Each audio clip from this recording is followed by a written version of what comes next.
ছাত্র, তাদের প্রথম পরিচয় তারা ছাত্র, তারপর তারা বাঙালি। এটা মাথায় রাখতে হবে, তারা বাঙালি, তারা ছাত্র, তারা দেশের সর্বস্তরের আন্দোলনে, সেই কৃষক থেকে শুরু করে আজ যারা ছাত্র শিক্ষক সমাজের আন্দোলনে তারা একতাবদ্ধ পোষণ করবে এই ছাত্র সমাজ সব সময়ের জন্য। সেই 52 থেকে শুরু করে 71 পর্যন্ত একই ধারা ধরে রেখেছে এই ছাত্র সমাজ।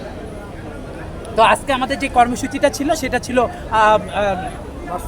March of justice. সেটা আমরা সেখানে যাচ্ছিলাম। হাইকোর্ট থেকে আমাদের প্রায় 8 জন শিক্ষার্থী সহযোদ্ধা ভাইকে গ্রেপ্তার করেছে।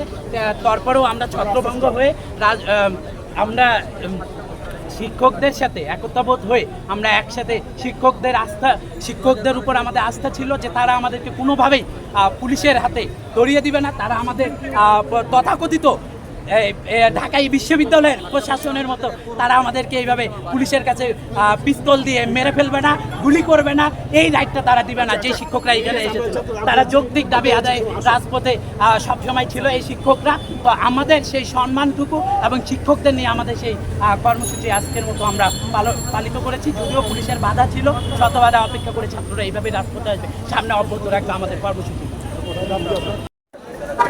তাদের যে কর্মসূচি ছিল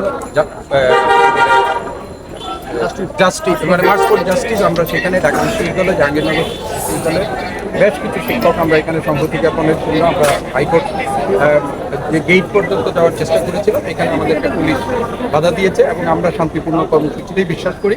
ফলে আমরা এখানে থেকেই আমাদের অবস্থান ব্যক্ত করেছি এবং এই আন্দোলনের সাথে